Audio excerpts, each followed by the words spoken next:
reality is if we got rid of them, 2/3 of the insureds in Michigan would end up paying more to subsidize the other third who are engaged in more risky behavior, more likely to file claims. All right, let's assume that the Congress and the President do get a deal on health care. Some of the states have already passed resolutions that say we want to exempt ourselves out of that. If you were governor, would you favor such a move? Well, you're making me assume. I don't know what they're going to end up with. Let's assume that it's palatable. Well, let's see what's being proposed. None of it's palatable to me.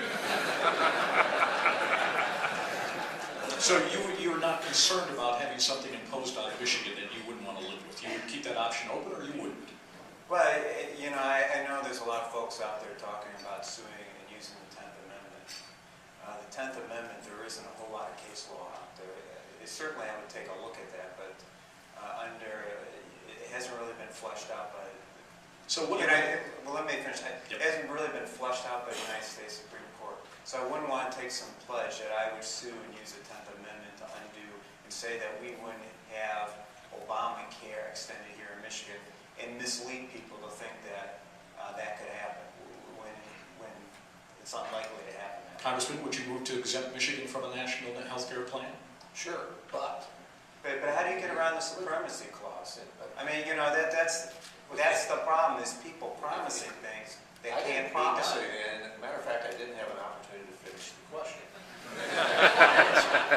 It's sure, and the second part is, but you have to follow the money. The preference is, I don't want our schools run by the federal government. No child left behind. What's that got to do with health care? Because it's an example of where the federal government is and where they are screwing up other programs. Education, highway funding, job training. So the same thing will happen with health care, but the problem is the federal government will use its financial resources because they will still collect the taxes. So the taxes will go to Washington, D.C., and they will say, fine, you want out of health care, great, you can opt out. If they may go to the point where they say, sure, you can go out, you can opt out of health care, but guess what? We're going to keep your money. That's why this gets to be such a problem for saying, yeah, we'd like to opt out of all of these programs, but the problem is they've already got our money. And so what we need to do is we need to have folks fighting this massive federal government intrusion into each of these areas and giving us mandates that don't work for Michigan. Is it true that you voted no on the bailout package for GM and Chrysler? No, it's not true that I voted against the bailout package. Did you support them? At that point in time, we supported the effort to save Chrysler and GM, yes. How come the Democrats are saying that you voted against that? The Democrats are saying all kinds of interesting things. I have no idea where they come up with some of this stuff. Mark Brewer's fairly great. Well, where they come up with some of this stuff, Tim, is very simple. Where we have a massive bill, and that as we go through this process, they find some little piece in here of this bill that you may or may not have voted for, or that you voted against the entire bill, but there may have been some money in there that was going to go to the automobile industry and say, see, Pete's against the automobile industry, and it's kind of like, no, I'm against massive government spending, massive deficit spending, but they found this little line in here that says, see, you're against Michigan, you're against the environment, and all of these types of things. I expect you'll see a whole lot more of that. I mean, the nice thing about me is I've got a record of about 10,000 votes in Washington, D.C.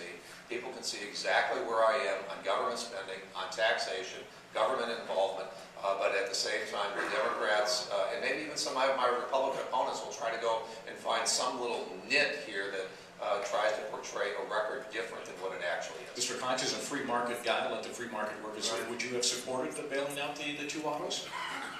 I supported the loan program, absolutely. In part because the credit crisis and other problems. I wouldn't have voted, unlike Pete, I wouldn't have voted for the bank bailout, the $850 billion Wall Street bank bailout. And I wouldn't have voted for the Bridge to Nowhere or a variety of other earmarks. Which he voted for? Which he voted for. The Lobster Institute, the Rock and Roll Hall of Fame, a Rainforest Institute in Kansas. I think those are all inappropriate. So this is Pete Hoekstra, our pork barrel. No, I'm just saying, those are the things I wouldn't have voted for. Well, you're critical that he did vote for it. That didn't necessarily vote for each of these. You'll just see the Club for Growth just came out for their report on pork barrel spending and getting rid of earmarks. I was the most conservative member in the Michigan delegation, a 97% voting record against those earmarks. The bridge to nowhere was a highway, was part of, again, this is someone finding a small bill, a small little piece in a massive highway bill that increased the amount of return to Michigan for our highway spending. So if you wanted to vote against more money coming back to Michigan, you would have voted against that bill. So this was a cheap shot. Mike's a friend. Well, on the contrary, I believe the Bridge to Nowhere was a standalone, and certainly the bank bailout was a standalone. If you recall, first Congress voted against a $700 billion bank bailout. Then they increased it with $150 billion more in earmarks and extra deals to cook the deal, and it was that point that Congressman Hoekstra voted for it. Why is this an issue?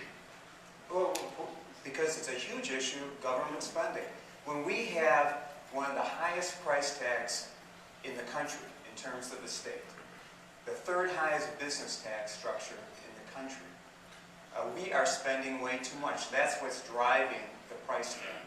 And until we reduce government spending here in Michigan, we're not going to become competitive.